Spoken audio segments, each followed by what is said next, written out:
brought to you by Hilton. Hilton for the stay. With the defense that Notre Dame is playing, Hannah Hidalgo in particular picks up that one and somehow gets to the bucket to finish. This has been the story all game long. The defense of Notre Dame leading into offense. Hannah Hidalgo in particular. It was a one-point game when Hidalgo made that steal, and it's been a slow turn to Notre Dame. Welcome back to Maples Pavilion. Notre Dame just on fire, shooting 85% from the field. 4 different players have scored this quarter alone, and they have outscored Stanford 12-5 on 6 of 7 shooting. What a time to start playing your best basketball. Hidalgo has not been out of this game at all, and for those interested, her career high in points was early this year. She had a 44-point game. The same game in which she had remarkable 16 steals. That was against Akron at the beginning of the year. I think we're going to talk about that for years to come. I mean, most teams don't have 16 steals for the game, and to have an individual player do something like that is beyond rare. I think we'll only see it one time, unless it's Hidalgo with a I'm fine with that. Ogden going all the way in on Prosper, and the rebound is held, and it will stay with Stanford.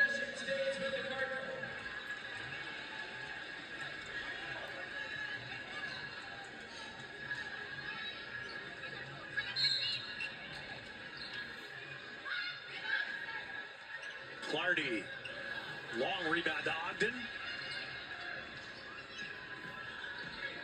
And here's the advantage. Clardy has the big size. And the shot is good by Stanford. So that's the one time where Hidalgo can't defend when you get her down there at the block.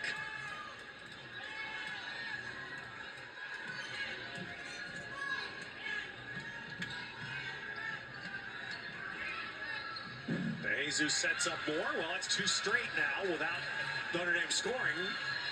And this is what Stanford must capitalize on. But there, Ogden trying to float for Eschmeyer. Oh, but there's a foul. Okay, so Stanford does get a benefit. And that is a save for Stanford right there, especially as Notre Dame has gone, as you said, without 2 straight field goals. Stanford having scored on the last possession. Let's see if they can get a shot here to fall. Clardy too short. Yeah. May have been some defense playing a factor there. And now Hidalgo handling. She has 7 rebounds. She has 4 steals today.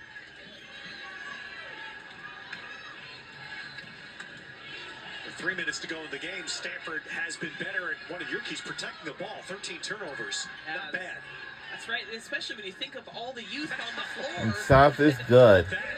Hannah Hidalgo. With the first quarter aggression, and she's picked it back up here in the 4th.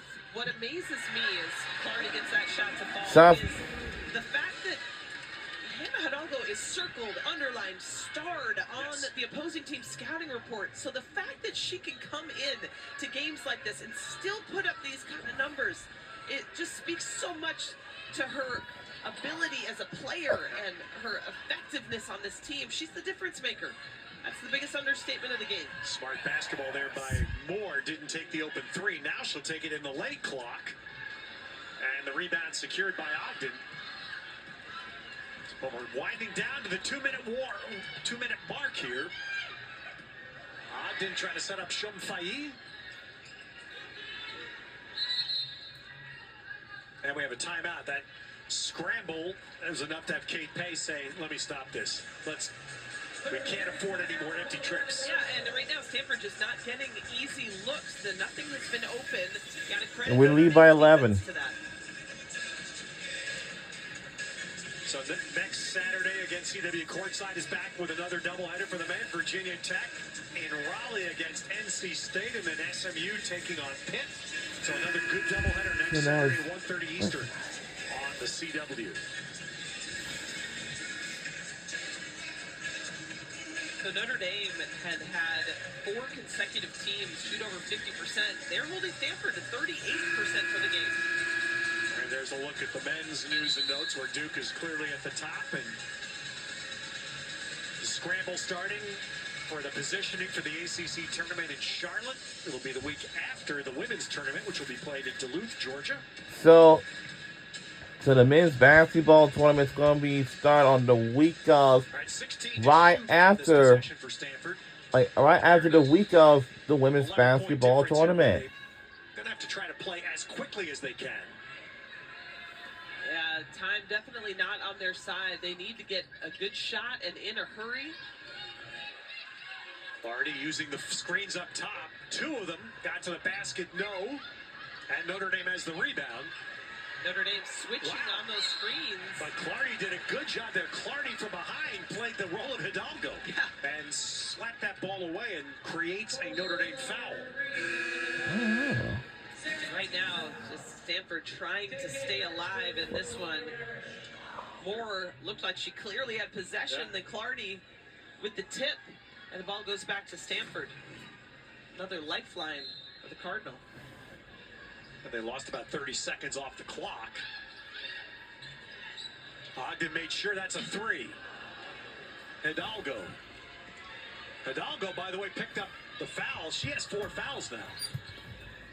Notre Dame has to hope that doesn't matter. That's right. She and Eschmeyer, the 2 in foul trouble for each team. Stanford doubling, but Bransford got away from that bad spot. They were pinned to the sideline, and Bransford got out of it.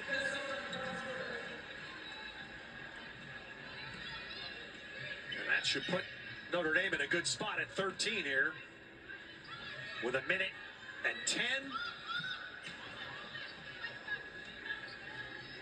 And now the reality settling in here at the Maples Pavilion crowd as Prosper gets by and is fouled.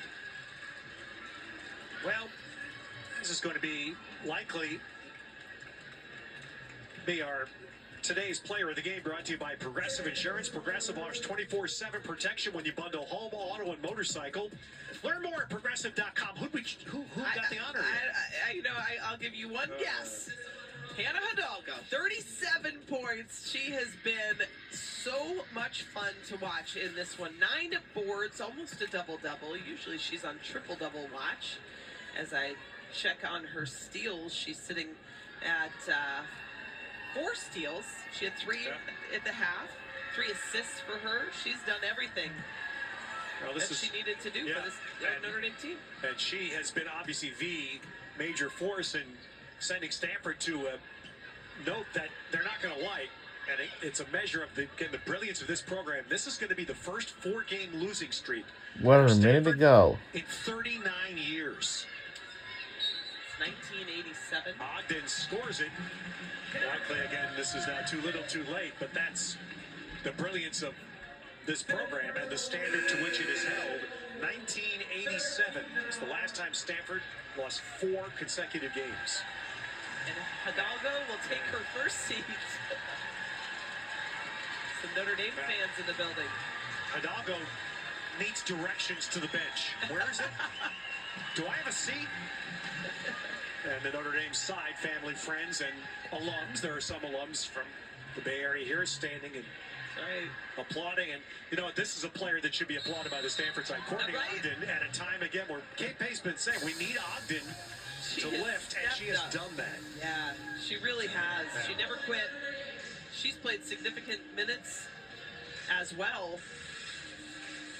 And this has just been all Notre Dame. And Kelly, just a big picture. Again, a lot of folks around the country, I know, maybe not as familiar, especially ACC country, with Stanford and Cal as they are last year, this year. And at Stanford, they're not the only school, and no one at Stanford says we're not the only school that has selective admissions as you look at their upcoming schedule. But there is a difference at Stanford. Notre Dame rebuilt this year with grad transfers. Right. Grad transfers at Stanford are extremely difficult. And that is something that every Stanford coach understands, but it is something that puts them in a bit of a handicap against their competitors. It sure does. And that's why you see the Stanford team playing so heavily, relying so heavily on these freshmen. 3 freshmen starting in this game. They had one of the top recruiting classes in the country. They leaned on them. They have been so good for them. But, Kate Pay, she's not trying to make excuses for that, too. She has said over and over again how wonderful this administration has been. It's the Stanford degree that most people come for. They come for the tradition of this program, and they have a wonderful revenue share program that they have all been, be able to take advantage of, these Stanford players. So they're keeping them here as well.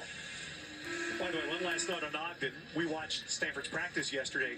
She wore a sweatshirt, a hoodie, the entire practice, perspiring through it like you can't believe. And we're being, the Stanford side tells us it's because she's always cold. Yeah, that's right. Man, I can't imagine doing it. Believe that. I guess it's become her thing.